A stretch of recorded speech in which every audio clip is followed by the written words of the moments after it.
Husaini public high school के online classes में आपका खुशामदीद। अस्सलाम वालेकुम वरहमतुल्लाहि वबरकातुहू। आज का ये ऑनलाइन क्लास 7th क्लास के लिए है। हमारे टॉपिक का जो उन्वान है वो ओलंपिक खेल है। ओलंपिक खेल 776 काकमीम में यूनान में शुरू हो गए और 776 काकमीम से हर 4 साल के बाद ये खेल पाबंदी के साथ होने लगे। ओलंपिक में जो लोग 3 मुकाबलों में अव्वल आते उनके मुजस्समा का जमा मुजस्समे यानी मूर्ति बनाकर ओलंपिया में नस्ब कर दिए जाते थे। ओलंपिक खेलों के लिए जो एक मुनासिब जगह थी वहां पे वो मुजस्समे लगाए जाते थे। ये त्योहार के तौर पे मुनक्कद होते हैं और ये जो ओलंपिक खेल है ये समझ लीजिए कि त्योहार के तौर पे मनाए जाते हैं। जिस तरह आजकल आप IPL इंडिया में देखते हो, सेम इसी तरह ओलंपिक खेल ओलंपिया में त्योहार के तौर पे लिया जाता था। इनके शुरू होने से पहले डंडोरची मीन्स बाजा बजाकर, ढोल बजाकर ऐलान करने वाला, वो ऐलान करते थे कि ओलंपिया के मुकाबले होने वाले हैं। उस जमाने में आपस के झगड़े और जंग रोक दी जाती थी। उसके कुछ उसूल होते थे। पहला उसूल था कि आपसी जो झगड़े होते थे, लड़ाइयां होती थी, वो रोक दी जाती थी। हिस्सा लेने वाले जो ओलंपिक गेम्स में हिस्सा लेने वाले होते थे उनके लिए यह शर्त थी कि उन्होंने कोई जुर्म न किया हो। इन्होंने कम से कम 10 महीने मुकाबला की तैयारी की हो। दूसरी शर्त यह थी कि कम से कम उन्होंने 10 महीने इस मुकाबले की तैयारी की हो और आखिरी महीना ओलंपिया में गुजारा हो। यह उसके लिए कंडीशंस थी। शायर उन पे नज़में लिखते और संग तराश, ग्रामेटिकली इसमें फाइल है, संग तोड़ने वाले, संग पर काम करने वाले, वो उन संग पत्थरों पे उनके मुजस्समे तैयार करते थे। यूनानी ओलंपिक खेलों का यह सिलसिला 394 ईस्वी तक जारी रहा। यानी 776 काकमीम में शुरू हुआ था और 396 सना ईस्वी तक ये जारी रहा।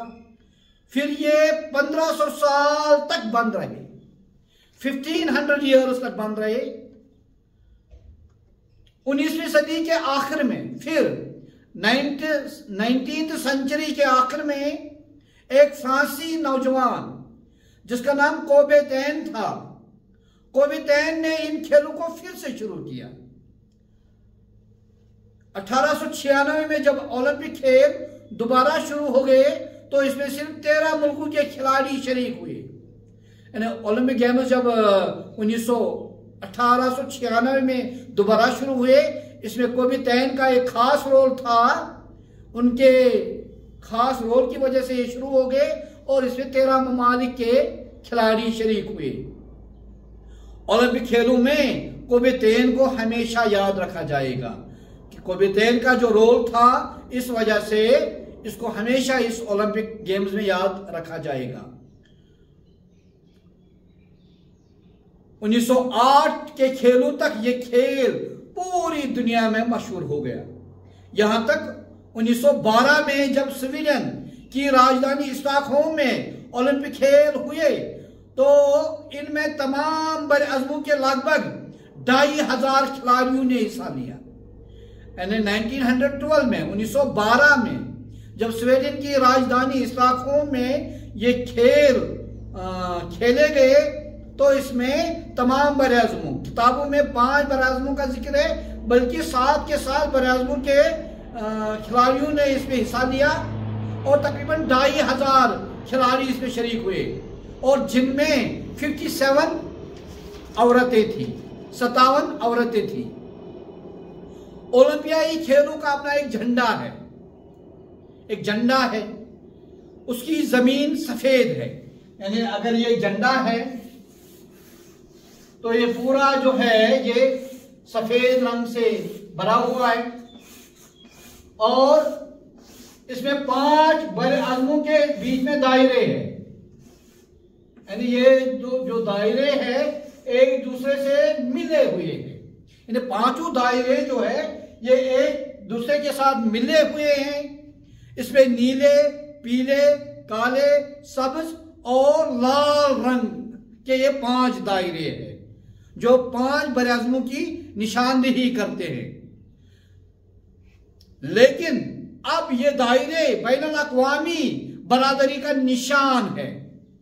अब चूंकि ये जो झंडा है, ओलंपिक खेल का जो झंडा है, जिसकी जमीन सफेद है, इसकी जमीन जो है वो सफेद है। सफेद क्यों है?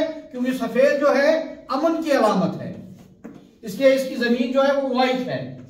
और इसमें 5 दायरे हैं जो 5 बड़े आजमों की निशानदेही करते हैं, जिनमें ऑस्ट्रेलिया, यूरोप, एशिया, शुमाली अमेरिका और जनूबी अमेरिका, ये 5 ममालिक। इसमें जो और 2 बड़े आज़म वो शामिल नहीं है। आमतौर से किताबों में इन्हीं 5 बड़े आज़मों का जिक्र है। तो ये 5 सर्कल जो है, 5 सर्कल 5 बड़े आज़मों की निशानी है। तो नीले, पीले, काले, सब्ज और लाल रंग के ये 5 दायरे जो है ये एक दूसरे से मिले हुए हैं। ये 5 बड़े आज़मों की अलामत है। लेकिन अब ये दायरे जो है बैनुल अक़वामी बरादरी का निशान है। इन 5 रंगों में हर कौमी झंडे का कोई न कोई रंग शामिल है। यानी मतलब ये कि इन 5 बड़े आज़मों में जितने भी ममालिक है तो इन सर्कल्स में कोई न कोई रंग किसी न किसी मुल्क के रंग में से एक रंग है।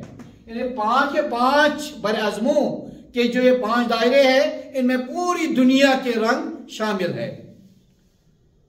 ओलंपिक का मोटो जो है, नस्मुल ऐन जो है, मकसद जो है, ये लातीनी जबान में लिखा गया है। लातीनी कई माने बताए गए हैं। आमतौर पे लातीनी जुबान कदीम रोमी जबान को कहते हैं, जिसके माने हैं तेज, ऊंचा और मजबूत, जो खिलाड़ी को तमाम तर ताकत के साथ मुकाबला करने के लिए आमादा करता है। जंग अजीम के जमाने को छोड़कर हर 4 साल बाद मुख्तलिफ मुल्कों में खेलों का मुकाबला होता रहा है। 1928 के ओलंपिक मुकाबले में हिंदुस्तान में खेलों की तारीख में बड़ी अहमियत रखते हैं। यानी 1928 में जो ओलंपिक गेम्स हुई थी, ये हिंदुस्तान नुक्ते नजर से एक खास अहमियत का हामिल है। क्यों? क्योंकि इसमें पहली बार हिंदुस्तान ने हॉकी मुकाबले में अपने सोने का तमगा हासिल किया था। दूसरी जंग अजीम में फिर ये बंद हुई, ये खेल नहीं हो सके। जंग खत्म होने के बाद 1948 में लंदन ओलंपिक मुकाबले हुए, जिसमें 122 मुल्कों के 10,000 खिलाड़ियों ने हिस्सा लिया। 1948 में 1948 में जो ओलंपिक गेम्स लंदन में हुई, इसमें तकरीबन दुनिया के 122 कंट्रीज ने, 122 ममालिक ने हिस्सा लिया था और 122 मुल्कों से तकरीबन 10,000 खिलाड़ियों ने हिस्सा लिया था। और ओलंपिक खेल शुरू होने से पहले जब खिलाड़ी कदम से कदम मिलाकर मैदान में चलते हैं तो सबके आगे यूनान के खिलाड़ी होते हैं। यानी जब ओलंपिक गेम्स शुरू होती है तो सबसे पहले जो स्टेडियम में जो दस्ता आता है, खिलाड़ियों का दस्ता आता है, स्टेडियम में जो खिलाड़ियों की टोली आती है, वो सबसे पहले यूनान के खिलाड़ी आते हैं। इसके बाद हुरूफी तहजी के एतबार से दूसरे मुल्कों के खिलाड़ी होते हैं। फिर हुरूफी तहजी के एतबार से लिबे पे ते ते से जीम चीम जो है हुरूफी तहजी, वो 28 अल्फाबेट्स हो या 30 से 40 अल्फाबेट्स हो, जो भी है उसके हिसाब से फिर उस मुल्क के खिलाड़ी आते हैं। और मेजबान मुल्क का दस्ता सबसे आखिर में होता है। और जो मेजबानी करता है, मेजबान चूंकि मेहमान का जिद है, जो मेजबानी करता है उस टीम का, उस मुल्क का जो खिलाड़ियों का दस्ता होता है वो सबसे आखिर में स्टेडियम में दाखिल होते हैं। और किस तरह पेश होते कि एक खिलाड़ी सबसे पहले एक खिलाड़ी ओलंपिक मशल लेकर मैदान में दाखिल होता है। इस तरह ये मशल एक खिलाड़ी से दूसरे खिलाड़ी, दूसरे खिलाड़ी से तीसरे खिलाड़ी, यहां तक कि ये उस इलाके में पहुंच जाता है, उस मुल्क में पहुंच जाती है जहां ओलंपिक गेम्स होने होते हैं। तो वहां जिस स्टेडियम में इसका आगाज किया जाता है वहां सबसे पहले वही खिलाड़ी शामिल होता है, दाखिल होता है, जो खिलाड़ी ये मशल लेकर आ जाता है। और एक खिलाड़ी ओलंपिक मशल लेकर मैदान में दाखिल होता है। तो इस तरह ओलंपिक गेम्स जो है वो स्टार्ट होती है। तो इंशाल्लाह इसके जो निसाबी क्वेश्चंस है वो आपको अलग से किसी कुछ दिन के बाद या 1-2 रोज के बाद ही आपको वो सेंड किया जाएगा। वस्सलाम अलैकुम वरहमतुल्लाहि वबरकातुहू।